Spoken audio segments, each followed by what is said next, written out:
Hello बच्चों, good morning. आज दिनांक 7/5/2020। कल हम लोगों ने पाठ पढ़ा था, पाठ 2, भारतीय संस्कृति के अग्रदूत। बताया था ना, मतलब अपनी भारत की संस्कृति को दूर दूर तक फैलाने वाले जो महान पुरुष ऋषि हुए उनके बारे में। कल हमने पढ़ा था महर्षि अगस्त्य के बारे में। आज हम पढ़ेंगे महर्षि पतंजलि और ऋषि याज्ञवल्क्य के बारे में। तो मैं इनके बारे में थोड़ा आपको संक्षेप रूप में बताऊंगी। महर्षि पतंजलि। महर्षि पतंजलि पाटलिपुत्र के राजा पुष्यमित्र शंभु के समकालीन थे। इनके 2 कार्य प्रसिद्ध हैं।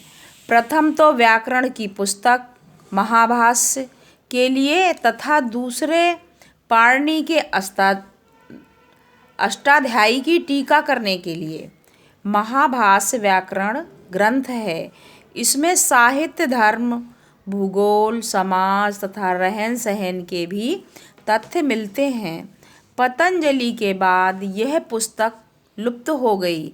इसे कश्मीर के राजा जयादित्य ने खोज करके पुनः लिखवाया। पतंजलि ने संस्कृत भाषा को वैज्ञानिक स्वरूप प्रदान किया। प्राचीन काल में किसी देश में व्याकरण का ऐसा विद्वान नहीं हुआ। महर्षि पतंजलि उन महान पुरुषों में से हैं जो एक देश में जन्म लेकर भी पूरे विश्व के हो जाते हैं। यानी पतंजलि के बारे में पढ़ा। महर्षि पतंजलि कौन थे? संस्कृत के बहुत बड़े विद्वान थे, संस्कृत भाषा के, जो हमारे देश में तो जन्म लिया था लेकिन उनका नाम अन्य देशों में भी अमर हो गया।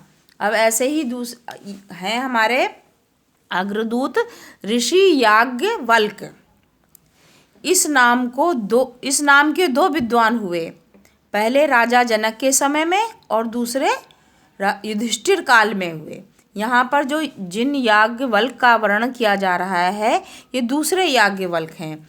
इन्होंने याज्ञवल्क्य स्मृति नामक धर्मशास्त्र की रचना की, जिसमें याज्ञवल्क्य संहिता भी कहा जाता है।